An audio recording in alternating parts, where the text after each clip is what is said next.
Hello everyone, welcome back to my blog. तो अभी morning का टाइम हुआ है। रात में ग्रॉसरी का सामान रिसीव हुआ था काफ़ी लेट, तो मैंने रात में नहीं लगाया था। मॉर्निंग में किचन को क्लीन करने के बाद जो एक्स्ट्रा सामान होता है वो बगल वाली ड्रॉर में रख देते हैं, और जो डब्बे में लगाने वाला होता है डब्बे में।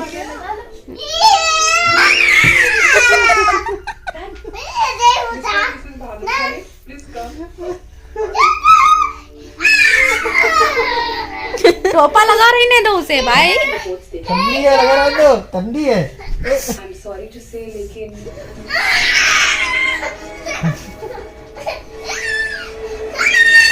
बाल क्या है इसके? बाल चले जाएंगे भाई, टूट जाएंगे सारे बाल। भानुशाली रिपोर्ट एकदम सही है और रिपोर्ट सीधी बताती है कि मिसकैरेज होने की वजह साफ कर दिया। क्या कर दिया डैडी ने? कितना हाथ जल जाएगा आपका। करने दो डैडी को, करने दो। सुनाओ।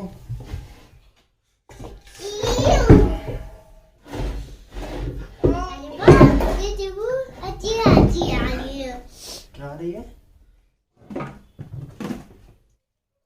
तो ये नेक्स्ट डे मॉर्निंग का वीडियो है, और बारिश बहुत ज़्यादा है। तो रात में ही हम लोगों ने डिसाइड किया था कि सुबह प्याज की पकौड़ी खाएंगे। एक्चुअली जो दीदी की लड़की है उसने बोला था कि उसे प्याज की पकौड़ी खानी है। तो सुबह उठते ही मैं नहा धोकर प्याज की पकौड़ी और एक तरफ मैंने चाय चढ़ा दी है।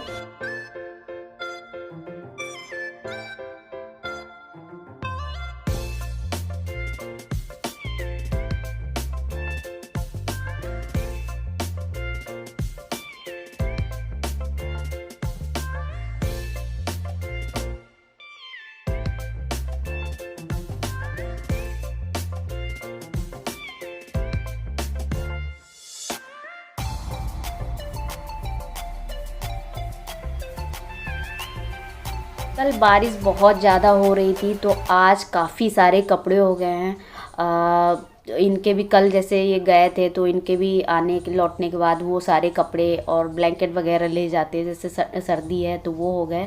कुछ बेबों के कपड़े हैं, स्वेटर वगैरह जो पहन के आए थे, काफ़ी सारे कपड़े हो गए। वैसे धूप तो नहीं निकली है, बारिश नहीं हो रही है, बट धूप भी नहीं निकली है, बहुत हल्की सी थोड़ी देर के लिए निकली थी। कपड़े तो धुलने ही थे क्योंकि नेक्स्ट डे मुझे ऑफिस भी जाना था, फिर टाइम मिलता नहीं, तो इसलिए बहुत ज़्यादा कपड़े हो गए थे। 2-3 बार में मैंने धुले, तो एक बार मैं कपड़े धुलकर मैं फैलाई आई हूँ। लास्ट बार मैंने भिगोने रख दिए। और खाना पीना भी हो गया था। खाने में मैंने दाल चावल रोटी बनाई थी, तो सभी ने खा लिया। सुबह वैसे भी बहुत ज़्यादा टाइम हो गया था, मैंने सिंपली खाना बना लिया था। जब तक मैंने सोचा कि मैं मोमोज़ के लिए यहाँ पर कैबेज कट करके रख देती हूँ, साथ के साथ ये भी हो जाएगा क्योंकि इसको भी नमक डाल के रखना होता है ताकि इसका जो एक्स्ट्रा पानी है वो निकल जाए।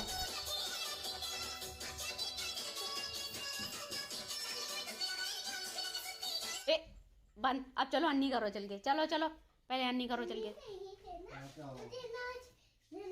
डांस करना।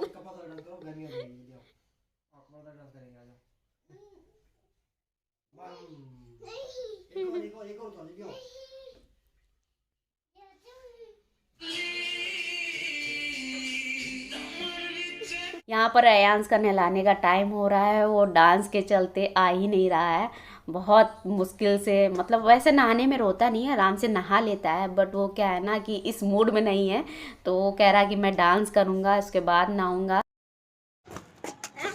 तो हम लोग आए हैं छत पे घूमने टहलने, बच्चों का मन था इसलिए, और बहुत ज़्यादा ठंड है, ठंडी ठंडी हवाएं चल रही हैं। और मुझे अभी हेयर वॉश करना है 1 घंटे बाद। 1 घंटे बाद जब ये सूख जाएगा तब हेयर वॉश करूँगी। हेयर पैक मैंने लगाया हुआ था। हाँ, सारा पानी बरसा है ना, खूब सारा पानी बरसा है, वही सारा पानी पानी हो गया। और बच्चों का मन था ऊपर आने का, सबसे ऊपर वाली छत पे आए हैं घूमने के लिए, बट इतनी ज़्यादा ठंडी ठंडी हवाएं चल रही हैं। ऊपर से मैंने सिर पे मेहंदी लगा रखी है, तो इसके चलते ज़्यादा देर नहीं रुके। 10 मिनट बाद हम लोग नीचे चले आए थे। तो अभी नाश्ते का टाइम हो रहा है, मैंने सोचा चाय की जगह पे मोमोज़ ही बना लेते हैं, तो ये मैं काट करके गई थी। और साथ ही मैंने मैदा भी लगा दी है, और मोमोज़ के लिए मैदा लगती है, तो मैदा बहुत कम लगती है, तो मैंने थोड़ी सी ही लगाई। और वैसे तो मैंने सोचा था मैं इसमें कच्चा ही भरूंगी, मगर कई तरीके से बन जाते हैं, तो मुझे लगा कि फ्राई कर लूँ, ज़्यादा अच्छा लगेगा। तो इस चक्कर में मैं प्याज और लहसुन को मैंने अदरक के साथ इसे फ्राई कर लिया है, क्योंकि इसका जो एक्स्ट्रा पानी होगा वो भी निकल जाएगा। और साथ ही मैंने बेबो से बोल दिया है, वो चटनी बना लेगी मोमोज़ की, वो ही बना लेती है। वो कह रही थी कि मैं ही बनाऊंगी, अच्छी बनाऊंगी, इस तरीके से बनाती। मैंने कहा ठीक है बना लो, कोई दिक्कत नहीं, जब तक मैं यहाँ पर ये तल रही हूँ। और मोमोज़ की फिलिंग भी यहाँ पर बन गई है, जब तक ये ठंडी होगी तब तक मैं उधर और भी तैयारी करवा लेती हूँ। तो चटनी बनाने के लिए टमाटर का मैं यूज़ कर रही हूँ, अदरक लहसुन और लाल मिर्च बहुत नाम की पड़ेगी, मतलब बहुत ज़्यादा तीखा मैं नहीं करने वाली हूँ, क्योंकि बच्चे भी हैं, फिर आराम से खप जाए, सभी लोग खा ले, वो अच्छा रहता है। तो वैसे तो मुझे तीखी मोमोज़ की चटनी तीखी ही पसंद है, बट सबके अकॉर्डिंग बनानी पड़ेगी। सॉस भी बन गई है और यहाँ हमारी फीलिंग भी ठंडी हो गई है।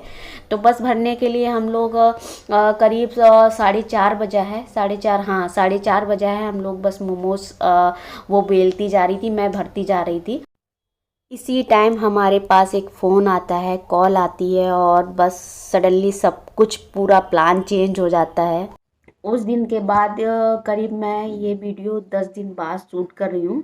10 दिन तक मैंने कोई वीडियो वगैरह शूट नहीं किया, ना बनाया, ना ही अपलोड किया, क्योंकि कुछ ऐसा हुआ ना हमारे घर जिसका हमें अंदाज़ा भी नहीं था, और सोचा भी नहीं था कि ऐसा सब कुछ ठीक जा रहा था उस दिन। जैसा कि मैंने आगे वीडियो में दिखाया, उस दिन सब कुछ सही जा रहा था, नॉर्मली चल रहा था। दूसरे दिन मुझे ऑफिस जाना था, और उस दिन हम लोग उसके एक दिन पहले हम लोग अपनी दीदी की लड़की यानी बेबो को लेके आए थे, क्योंकि मुझे ऑफिस जाना होता, फिर अयांश को घर में देखने के लिए, इसलिए हम लोग उसे लेके आए थे, क्योंकि अभी स्कूल वगैरह तो खुले नहीं हैं, तो काफ़ी प्रॉब्लम आती है। सडनली हमारे पास फ़ोन आता है कि हमारी दादी जी नहीं रही। सब कुछ ठीक था, वैसे तो उनकी इतनी तबीयत ख़राब थी, इतने दिनों तक उनने खाना भी नहीं खाती थी, फिर भी ठीक हो गई थी। अब ये था कि मतलब बिल्कुल कवर हो गई थी, खाना भी खाती थी, सब कुछ ठीक था, उनकी हेल्थ में बहुत ज़्यादा इम्प्रूवमेंट भी था। बट पता नहीं कैसे, बिल्कुल भी एक्सपेक्ट नहीं किया था कि ऐसा हो जाएगा। सडनली फ़ोन आता है, करीब 4 बजे, 4:30 या 5 बजे करीब फ़ोन आता है कि दादी जी हमारी नहीं रही। आ, कुछ भी नहीं समझ में आ रहा था, कुछ भी नहीं, जाना भी था, पैकिंग भी करनी थी, बच्चे भी साथ में थे, और इतना सब बुरा था कि कुछ बता नहीं सकते। ट्रेन की टिकट की शाम को ही निकल गए, रात में पहुँचे, करीब 3 बजे वहाँ पर पहुँचे रात में। और बस ऐसे ही माहौल हो रखा था, दादी नहीं थी। अयांश भी थोड़ा मेरा परेशान हो गया, वहाँ पे सब रो रहे थे, तो नहीं किया, कोई अपडेट नहीं, कुछ नहीं, क्योंकि जानते हो ना। और सबसे ज़्यादा मुझे दादी से बहुत लगाव था, पता नहीं क्या है।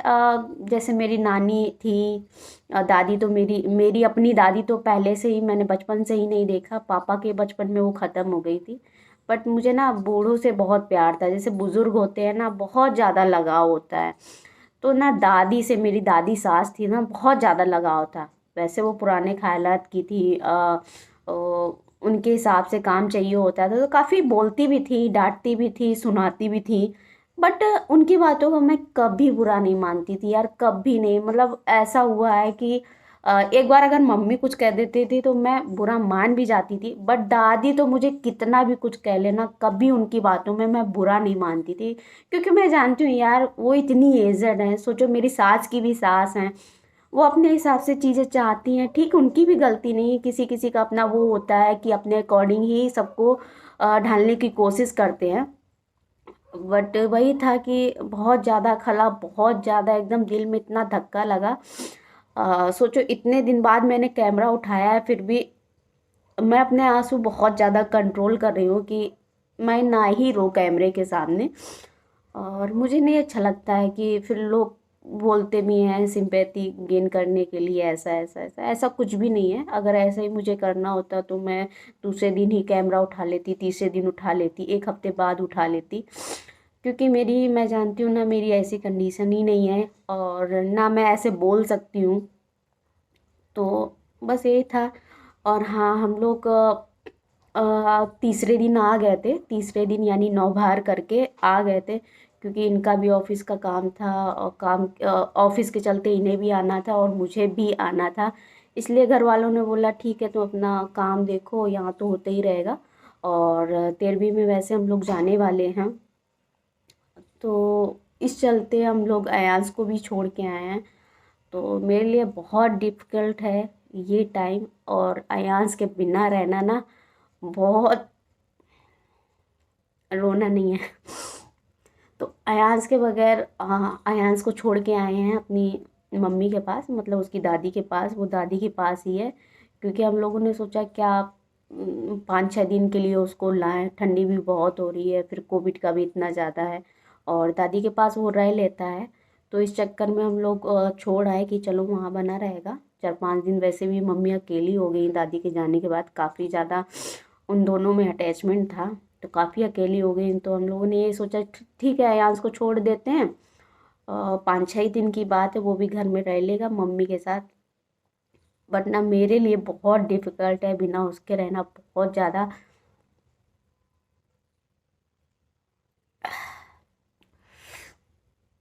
जब भी बात करती हूँ, जब भी उससे कभी बात करती हूँ शाम को, ऑफिस से आने के बाद मोस्टली बात करती हूँ। आजकल तो वैसे भी अब कोविड के चलते ऑफिस, कोविड के केम वैसे भी शायद कोविड के केस कम आ रहे हैं, तो ऑफिस भी खुल गए हैं, तो डेली जाना होता है। बात सिर्फ शाम को ही हो पाती है, तो शाम को बात करती हूँ तो काफ़ी मैं इमोशनल हो जाती हूँ, बात ही नहीं कर पाती हूँ। उसकी बातें, उसका फेस देख के बहुत याद आती है। तो तो बस 2-3 दिन की बात है, 2-3 दिन बाद तो जाने ही वाले हैं हम लोग। और 13वीं भी है, जा रहे हैं, तो उसके बाद उसको ले आएंगे। और अभी तो फ़िलहाल दीदी की लड़की है, तो वो बनी रहेगी घर में उसके साथ। अगर मुझे ऑफिस जाना भी हुआ, वर्क फ्रॉम हुआ, तो भी कोई दिक्कत नहीं। देखते हैं, वो ऑफिस वालों की मर्ज़ी है, वो बुलाते हैं, घर से काम कराते हैं, वो डिपेंड करता है कि कोविड का कैसा है। तो यही आपको अपडेट देनी थी। ज़्यादा बातें तो मैं नहीं कर पाऊँगी, क्योंकि मैं नहीं बोल पाऊँगी कंटिन्यू। तो मैंने सोचा ब्लॉग को एंड कर दूं, आप लोगों को भी बता दूं कि मेरे ब्लॉग क्यों नहीं आ रहे थे। आप लोग के भी काफ़ी सारे कमेंट आ रहे थे, मैसेज आ रहे थे कि क्या हुआ क्या हुआ, सब ठीक है नहीं है। मैंने भी कम्युनिटी पर कोई पोस्ट भी नहीं डाला, कुछ भी किसी को नहीं बताया, क्योंकि जो एक्सपेक्ट नहीं किया था ना, वो चीज़ हुई। फिर दादी, जो मेरे दिल के बहुत करीब थी, उनके साथ ऐसा हुआ। बस यही था। तो चलिए, आज के ब्लॉग में यहीं पे एंड करती हूँ, मिलती हूँ नेक्स्ट वीडियो में। Till then bye, take care.